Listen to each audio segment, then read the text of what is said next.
আচ্ছা, একটা deep tubewell বসাতে কত খরচ হয় আজ আমি তোমাদের একেবারে ভিডিওর শেষে লিস্ট দিয়ে দেবো আমি কত টাকা খরচ করেছি। তো আমার কাজ শুরু, সবাই সবার ধর্মীয় রীতি অনুযায়ী কাজ শুরু করবে। আমাদের এখানে পুরোহিত মশাই পূজা করছে, তারপর কাজ শুরু করবেন। তারপর বোরিং হয়ে গেছে। আমরা সাধারণত 500 ফুটে লেয়ার পেয়েছিলাম, 500 ফুটে লেয়ার পেয়েছি 15 ফিট।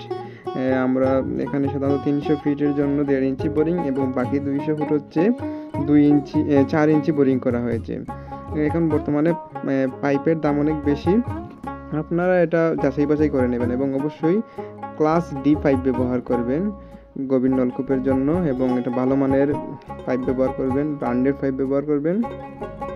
তো আমাদের এখানে মোটামুটি বোরিংয়ের বড় বড় পাইপগুলো ঢুকানো হচ্ছে, 4 ইঞ্চি পাইপগুলো প্রবেশ করানো হচ্ছে। তারপরে এখানে মোটর দিয়ে দেওয়া হবে। মোটর দেওয়ার পূর্বে এখানে মিস্ত্রি কী করছে, ওয়াশ করে নেবে। এইতে আমি এখানে সাবমার্সিবল পাম্পটি এনেছি। আপনারা চাইলে যে কোনো ভালো ব্র্যান্ডের একটি পাম্প নিয়ে আসবেন। আমার এখানে পানির দূরত্ব বেশি উঁচুতে নয়, একতলা বিল্ডিং, তাই আমি পনেগুড়া অর্থাৎ 0.75 হর্স পাওয়ারের মোটরটি এনেছি। তারপর মিস্ত্রি ওয়াশ করে দিচ্ছে, কম্প্রেসার দিয়ে ভালো করে ফিল্টারটাকে ওয়াশ করে দিচ্ছে।